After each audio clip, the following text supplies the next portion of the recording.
Second Peter gives us a great explanation of how to forgive ourselves and remember that we are not who we once were. If you go to 2 Peter chapter 1, verse 3, it talks about the divine power of God and how it's given us everything we need, life and goodness through our knowledge of Him who called us by His glory and His goodness.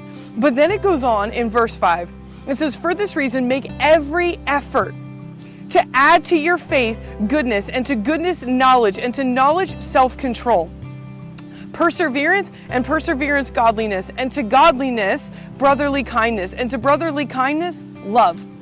For if you possess these qualities in increasing measure, they will keep you from being ineffective and unproductive in your knowledge of your Lord and Savior Jesus Christ. But if anyone does not have them, he is nearsighted and blind, and has forgotten that he has been cleansed of his past sins.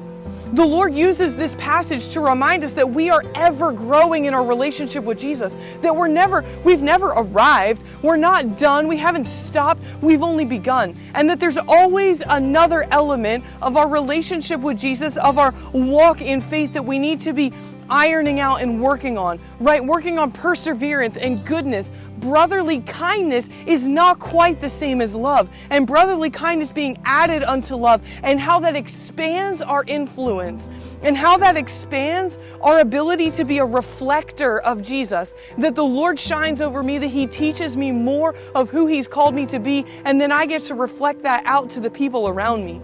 But that final verse is one I want you to grab a hold of, is that it says right here that if we do not have these things, if we're not growing, it says in increasing measure that we must be adding unto these things, tangibly working on them in our lives, not perfected.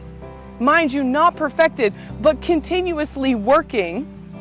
And then it says, but if anyone does not have them, he is nearsighted and blind, and has forgotten that he has been cleansed from his past sins.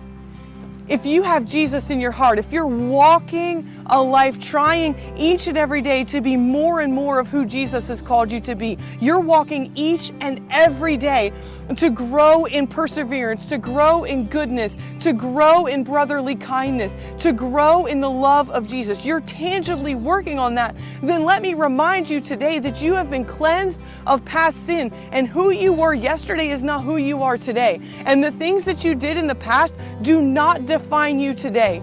Today you are a son or a daughter of the King. You are an heir to the throne. You were set apart before you were born, and the Lord has known you from before the moment you came on this earth. You are equipped and ready and able to walk out the calling that God has for you. So no longer fretting about the past, but taking a hold of the dreams of the future, because God has a dream for your life, and it is bigger than you can imagine, and you are capable of living it out.